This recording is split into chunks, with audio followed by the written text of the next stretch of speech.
Hi, Beck. Hey, Sel. Hello, everybody. Welcome back.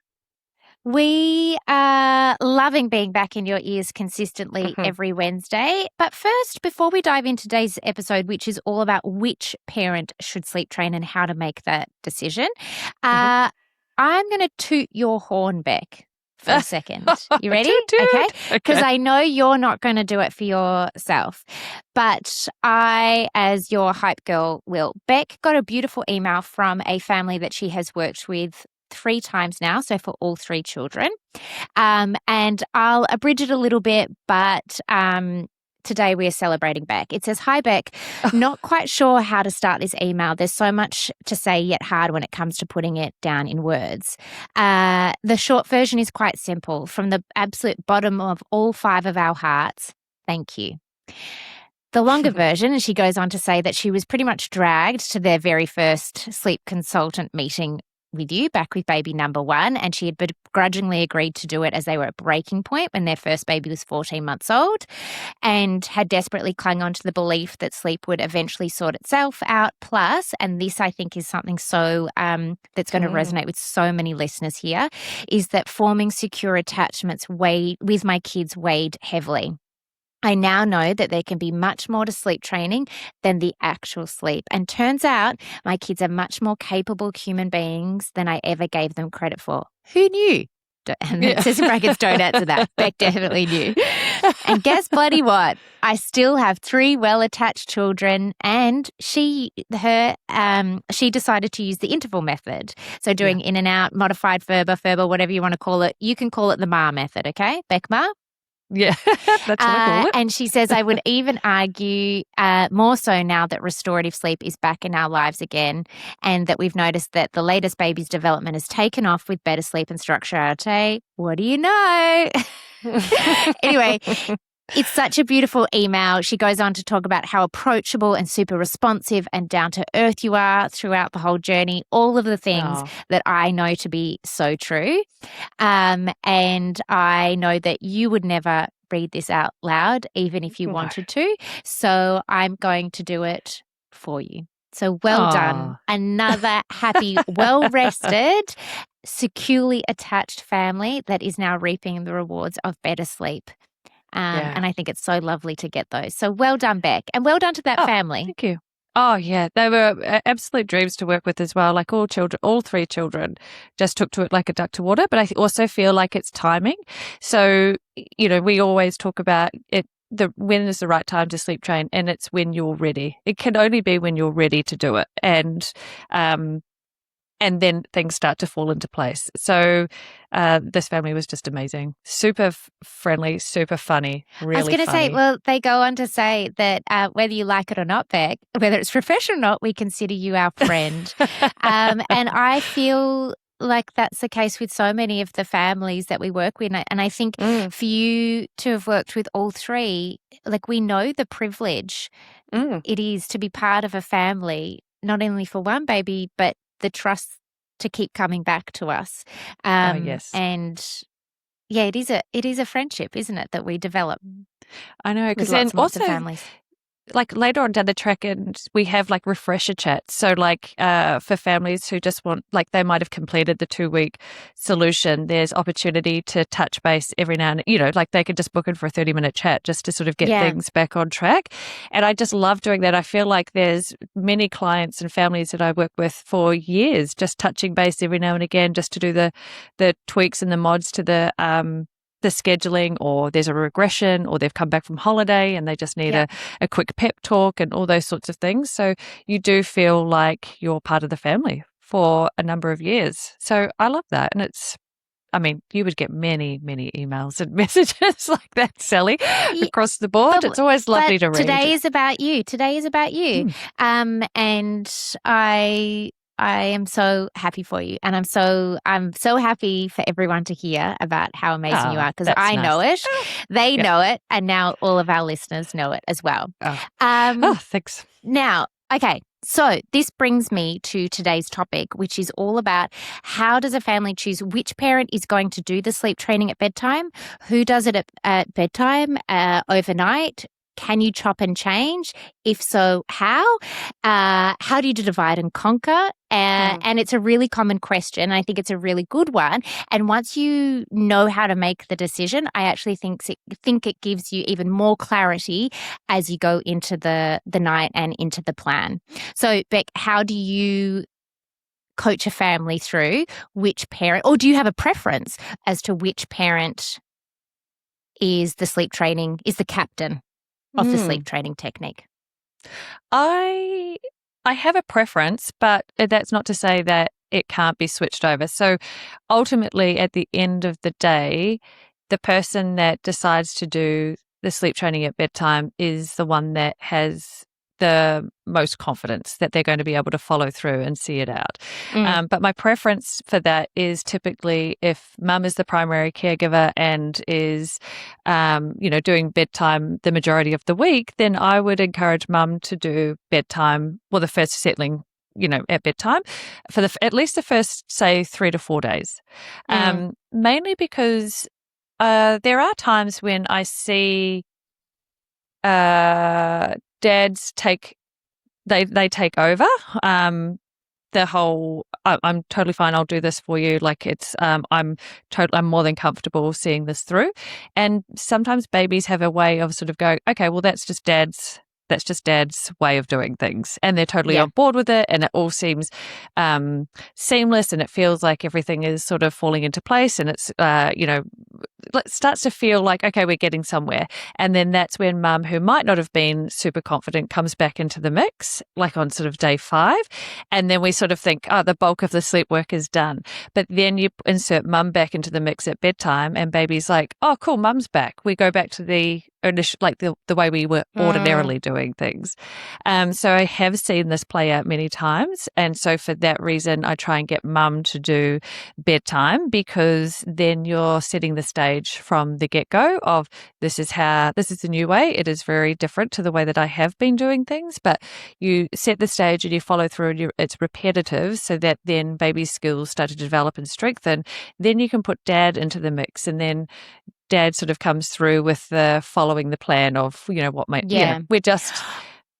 I find that particularly useful as well if you've had any sort of feeding to sleep, particularly breastfeeding to sleep association. It can sometimes feel like, oh, the boobs were taken away for 4 nights. It's not on the table with dad, so it doesn't even really cross their mind. Oh, the boobs have returned, and we've never done it any other way with boobs in the mix. And the other thing is that if mum is the primary caregiver then during the day, then she also has the opportunity to sort of back it up with nap work during the day. So it's sort of, we can make the most of the time that we have and the opportunity that we have together, and the work that the mum's doing across the whole 24 hours to sort of optimize the process. And I just want to add in here that in this scenario, we're talking about a mother and father. If your family has 2 mums or 2 dads, it would just be, in this scenario, the primary caregiver. Whoever is spending most of the time with baby would be the parent that we would have be doing the bulk of bedtime and overnight resettles in this example for those first 3 or 4 nights, and then bringing in the other parent for the subsequent resettles and getting into the mix of the sleep work. But I do think it can be trickier to bring dads in your example. But I also want to say that there is absolutely a time and a place, and I know you and I have these conversations all the time when we are collaborating and creating plans with families, is that sometimes there is one parent, even if mum may be the primary caregiver, she may be feeling totally exhausted, a little bit scared about making change and fear of the unknown. You may have other children in the mix who are also asking for mum. And it could well be that in this scenario, dad says, or the other parent says, I've got this. Let me do this. I will follow the plan. You go and tend to the other children, go for a long walk, have a bath and a glass of wine. I've got this. We've done the consult together. We've gone through the plan together. I will see it through and I will get the bulk of the sleep work done, and then I will support you as we bring you back into the mix. And I think that is also a really powerful decision to be made, because we ultimately want to choose the path of least resistance. Sometimes that's going with mum or the primary caregiver, where it just seems a little bit more seamless. Equally, if that's going to feel really tricky and we never want it to feel like there's a baby crying and a mum crying and 12 minutes in, it's game over and it's over.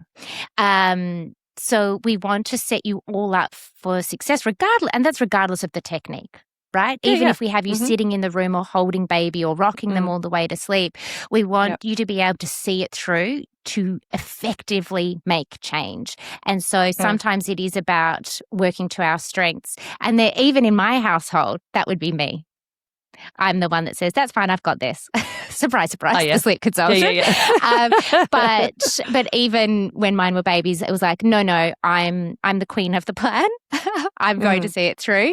Whereas Mr. Sleep Concierge might be the, ooh, ah, ee, ah. Yeah. Are you meant to? Should I? And we can divide and conquer. And that's okay. We all have our strengths and weaknesses. In that scenario, I would have that conversation and there's no problem. We'd lean into that. And I think then we can have that conversation of, okay, Mr. Sleep Concierge is going to do the first 4 nights. When I come back in as the breastfeeding mother, it could look like this. And so that then you're feeling prepared rather than, oh my gosh, why won't it work for me? I've done it wrong or I've ruined this great progress and I couldn't see, and now you feel like you're starting again. Yeah, it's going in with your eyes open and the heads up of what could potentially happen. And the other thing too is even if you do it that way where dad is doing the bulk of the work for the first few days and it's starting to work, you know with certainty that it's actually working and that there is progress to be made and the settling skills are developing and strengthening, and it's just about backing yourself and backing them, because if baby is able to do it with dad, they're able to do it with you as well. It's just following through, seeing the plan through.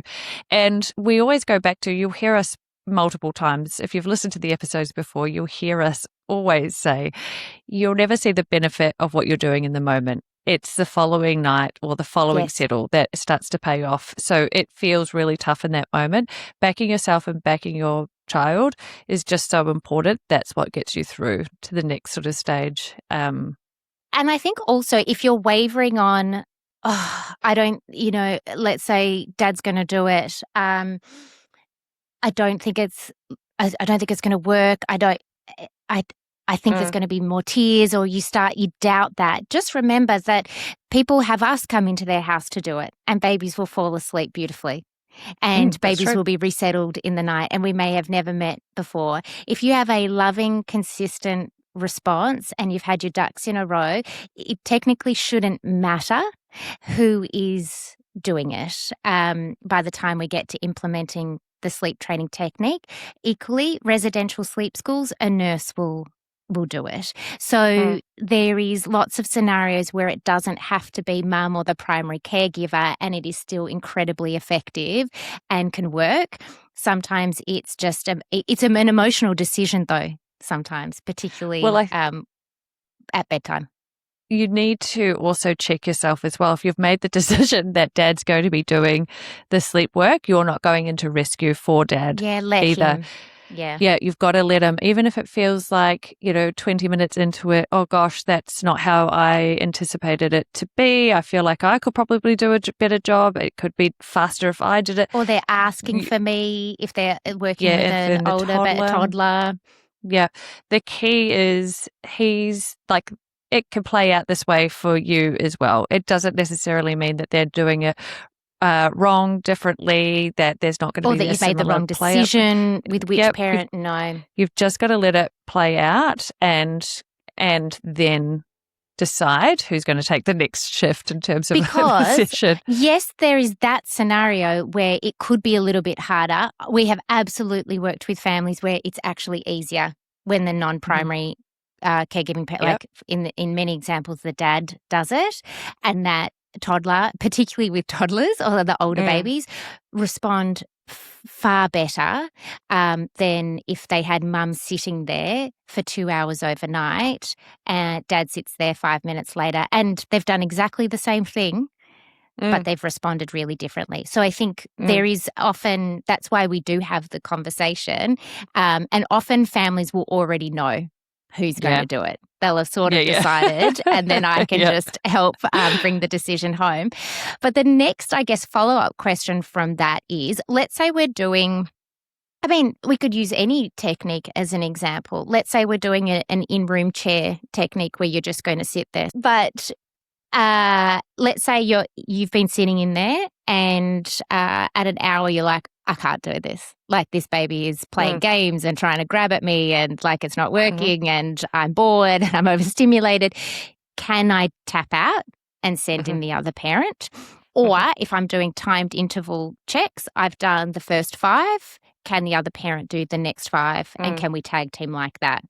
And I think you and I are both in agreement that we don't mind if both parents are involved overall, but there is only one parent per resettling session. So if I was to sit in and do the chair technique, I would be in there until my baby has fallen asleep.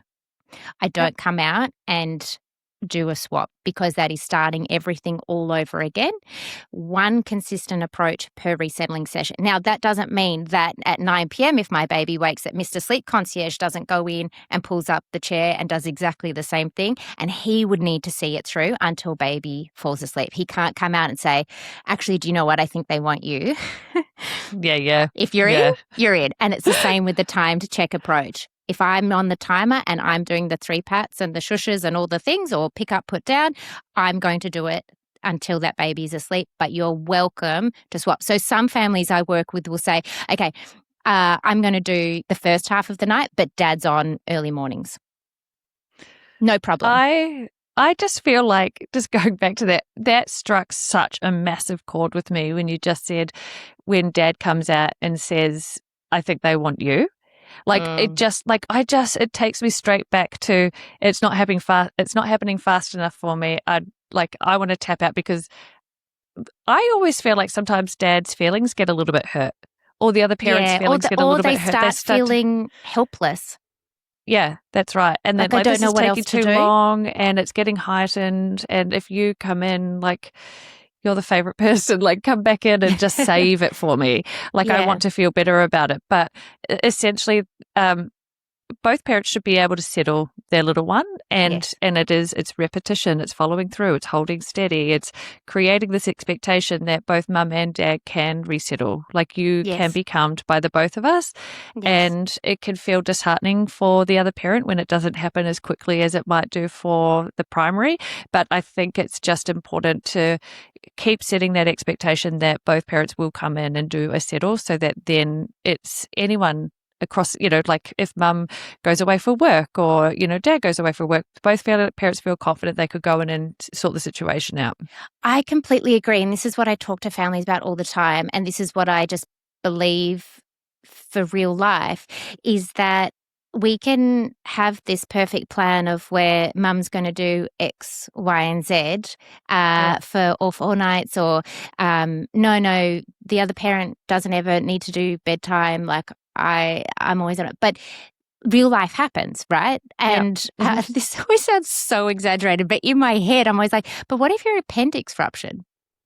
Like, oh, yeah. I've worked with parents who have, like, they're breastfeeding. They're breastfeeding, their baby doesn't take a bottle, and then we've had to suspend work because, like, our sleep solution, because mum's had to go into hospital, where, like, these emergencies have happened. Yes. And then, I had like, one there's mum no fall way on her. She fainted in the night and had to go into hospital. We hit pause as well, because she was breastfeeding, and it's just we were up to that work. But these things do happen. So there's no other way around it. Like, they absolutely, like, they've got to take a bottle, or they've got to find another way. Even if we took the breastfeeding out of settle. That's it. Even if we took breastfeeding out of the scenario, like, let's say I got called away interstate, SOS, there's a famous baby that needs Sally and only Sally to sleep train it. I'm on a private jet tonight. Mr. Concierge, sleep concierge, has to be able to put my children to sleep. Mm-hmm. And they would do it.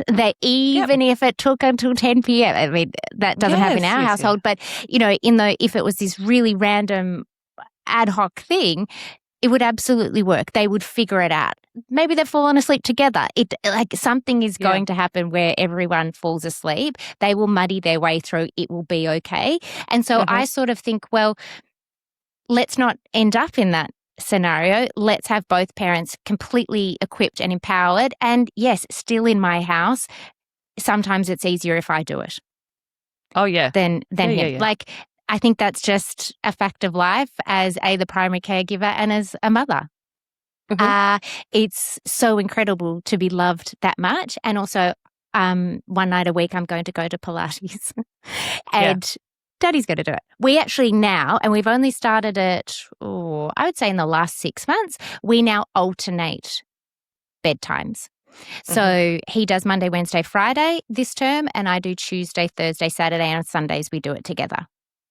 Yeah, nice. And children may say, even to me, they'll say like, oh, but I want Daddy they call it bednight. I want Daddy to be on bednight because he does better voices for books and all that sort of thing. I'm like, but I've been waiting all day. I'm so excited to do it. And Daddy can't wait for tomorrow. Like, they're allowed to have an opinion about it when they're older. But also this is how bedtime is going to go. It's my turn. And vice versa. I hear it the next night like, oh, but Mommy was going to, sorry, she's already in an electric blanket at 7:02 p.m. So I think we're just factoring real life. Again, it's about future-proofing. We want you to all feel empowered. We want your babies to know that they can come to both of you, even if there's parental preference, which is totally normal and goes in waves and stages at different ages. But I think if in the context of sleep training, that's how we would do it. Ideally, if we can have one that is either the primary caregiver for the first 4 nights or the parent who feels like they're feeling the most confident in seeing it through. And then we absolutely bring the other parent in because we want you to be able to do it. Equally, if you had a nanny or an au pair or a grandparent that's going to be doing some bed night, I keep saying what my children say, bed nights, bedtime, then that's when you bring them in. Your babies are incredibly adaptable and capable. It's just, we just have to factor in that it's still another little change and they've already just done change. I also just want to briefly touch on why you emphasize the 3 to 4 nights versus like just do night 1 and then we'll bring you in. It's because of the extinction burst, which many of you will have heard us talking about before, which is usually on night 3 or 4, where everything might have been going really, really well. And then on nights 3 or 4, it's really normal and common for everything to feel like it's gone backwards. You might have lengthy overnight wakings. Bedtime felt like a total battle.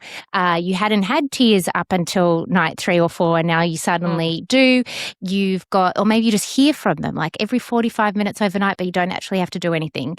There's all sorts of different ways it can play out, but the key to that, the absolute key to that is consistency, crystal clear consistency to highlight, as you always say, Beck, that the new way is here to stay. So if we suddenly bring in a different parent on an extinction burst night, it can just really add to the confusion of, hang on, what was I meant to be doing?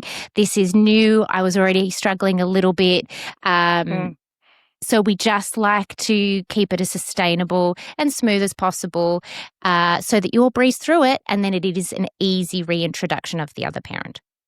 Yeah, that's a great explanation. It is important to keep it really crystal clear on those nights. Yeah. Okay. Hopefully that has explained why and how and who to do the sleep training.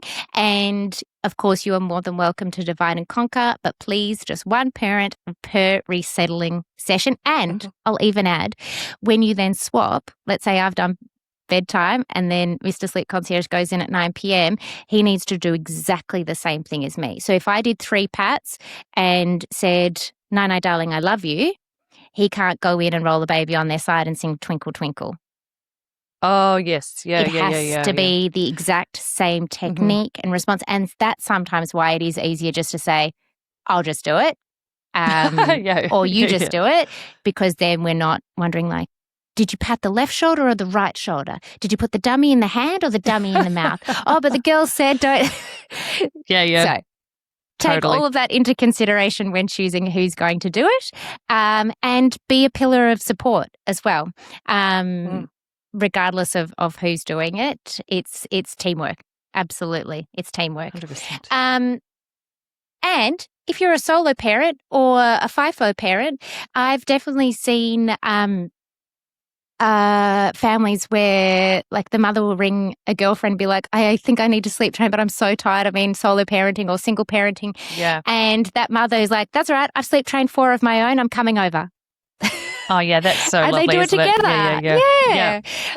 And I just think more of that village mentality. Yeah. So solidarity. All right. Well, that was a fun and fast little episode, but hopefully helpful for you all. We will see you, as always, on the next episode of Nap Trapped. Bye. Like, subscribe, share. Thank you. As always, bye.